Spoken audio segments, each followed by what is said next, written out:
Hey guys, Ray from Love You RV. So I'm back with a quick update on this Jackery Explorer 1000 box. Now Jackery sent me this for review, well, almost a year now. I think it was April of last year. And I had an update after about a month. The thing quit, basically became a brick. I contacted them and they swapped it out and sent out a new one. I think from reading online, some of them had some problems with a early generation of the boxes. Anyway, I thought I'd come back here now because I've been using this over the course of almost a year now and I haven't had any issues with it. It's worked fine. Also, for the update, they sent me out a parallel set of cords and another Jackery, I guess they call it the SolarSaga solar panel. So I thought I'd do a test right now because we're into March now and finally have a perfectly sunny sky. So I'm going to hook up the two panels and we'll see how much wattage I can get here. I'm at the 50th parallel and it's about March 10th or so. So here we are all set up. Got them pointed directly at the sun. Totally clear day. And what we got showing here is keeps bouncing about 129, 130 watts. So at that, it would take somewhere about 7.5 hours to fully charge this 1000. And you can see the box I got that they sent with the upgraded box. There's a splitter here so you can plug both panels in. So the panels plug in pretty easily. With this, you can plug one panel in, or with the extra splitter, you can plug 200 watts in. So that works pretty good. I think that's the max you can plug in.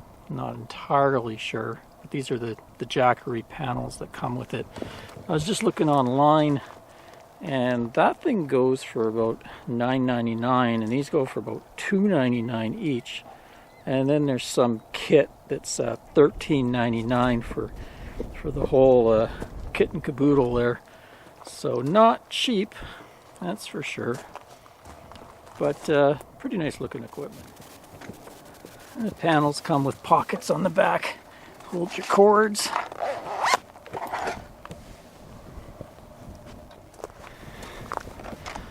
And they fold together and they have magnetic snaps, and also you can run a few things straight off the panel. They have a couple of USB ports here.